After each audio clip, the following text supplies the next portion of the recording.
R S S ശാഖ എന്ന് പറയുന്നത് ഞാൻ വളർന്ന സ്ഥലങ്ങളിലുള്ള ഒരു കാര്യമാണ്. ആർ എസ് എസ് ശാഖ ഒരുപാട് സ്ഥലങ്ങളിൽ വെച്ച് കണ്ടിട്ടുണ്ട്. ഞാൻ ഒരൊറ്റ സിനിമയിൽ ആർ എസ് എസ് ശാഖ കണ്ടിട്ടില്ല. എന്തുകൊണ്ടാണ്?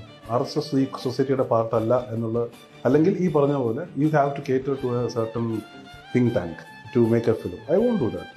ഞാൻ ആർ എസ് എസിൻ്റെ ശാഖ ഞാൻ കണ്ടിട്ടുണ്ട്, ഞാൻ എൻ്റെ സിനിമയിൽ അത് കാണിക്കും എന്നുള്ളത് തന്നെയായിരുന്നു അന്നത്തെ ഇത്. അതിനെ ഡിമോണൈസ് ചെയ്യാൻ നോക്കുമ്പോഴാണ് when you start addressing dum. ഇപ്പോൾ ഇത്രയും കാലമായിട്ട് ഇവിടെ സിനിമ ഉണ്ടായി. 2012 ഇറങ്ങിയ ഈടത്തെ തലത്തിലാണ് ശാഖ ആദ്യം കാണിച്ചെന്ന് പറഞ്ഞാൽ അത് ആരുടെ കുഴപ്പമാണ്? I am not saying that they are not human beings. I am not ready to say that. നാസിസത്തിന്റെ ഹിസ്റ്ററി എടുത്ത് നോക്കിയാൽ ആദ്യം they laughed at them. Communist, അന്നത്തെ Bolsheviks, they laughed at them ആദ്യം, എന്നിട്ട് ഇഗ്നോർഡ് ദം.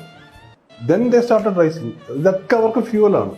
നരഹരിയ പാഞ്ചജന്യ വാൽമീകി രാമായണ വേദಗಳ ഉദ്ഘോഷ ಮಂತ್ರತಂತ್ರ ಆವಾಸ ಕಿವಿಯ ಮೊರೆತ ಮೇಘದೂತ ಕರುಳ ಕೊರವ ಕುರುಕ್ಷೇತ್ರ ಎಲ್ಲ ನನ್ನದು